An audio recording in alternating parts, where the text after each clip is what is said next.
Армысыздар каналдың көрермендері, естеріңізге сала кетсек, Қостанайдағы 5 жасар қыз Мадина Ерлан қызы 7 тамыз күні жоғалып кеткен болатын.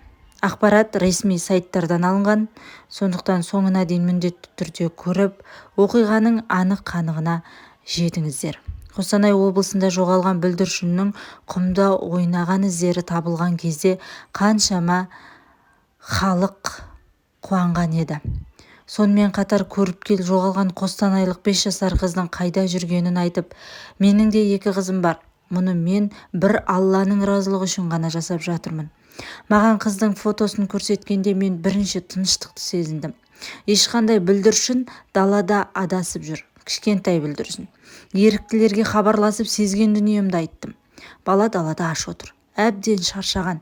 Полицейлерге айтарым, далаға жарық түсіретін шамдарды көбірек жағыңыздар. Бұдан бөлек ол қатты шошынып қалған. Іздеңіздер, табылады деп сендірді.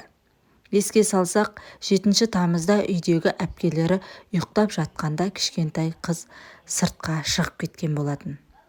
Ал бүгін дәл сол ақпараттар расталып, қыздың денесі табылды. Қостанай облысында жоғалған 5 жасар Мадина Ерлан қызын іздестіру жұмыстары 3 тәуліктен бері тоқтаған жоқ. Еріктілер кеше кішкентай бір қыздың жүгер алқабынан жүгіріп шығып, қайтадан ғайып болып кеткенін көріп қалған. Балақайдың аман екеніне сенімді олар, жүріп өткен жолдарына су мен тамақ қалдырып кетіп жатқан көрінеді. Іздестіру отряды Жамбыл, Алтындала, Самир ауылдары мен Қостанай қаласы төңірегін түгел тінтіп шыққан. 2 тікұшақ пен 1 ұшақты әуе патрульдері де дамыл таппады. 12 егістік алқапты әуеден, 8 алқапты жаяу шарлап өткен. Полицейлер, әскерилер мен құтқарушылар, кинологтарға жергілікті тұрғындар. Получается, всю ленту отцепили. Все, гражданских убирают. Вот где Нива стоит, там вот она оттуда сорвалась. Ну, в общем, вот так. Я как чувствовала, сюда поехала, блин. Вот, получается, всю ленту отцепили. Все, гражданских убирают. Вот, получается, всю ленту отцепили.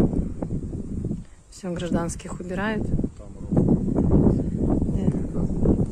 Вот где Нива стоит, там вот она оттуда сорвалась. Ну, в общем, вот так. Я как чувствовала, сюда поехала, блин. Вот, получается, всю ленту отцепили. Все, гражданских убирают.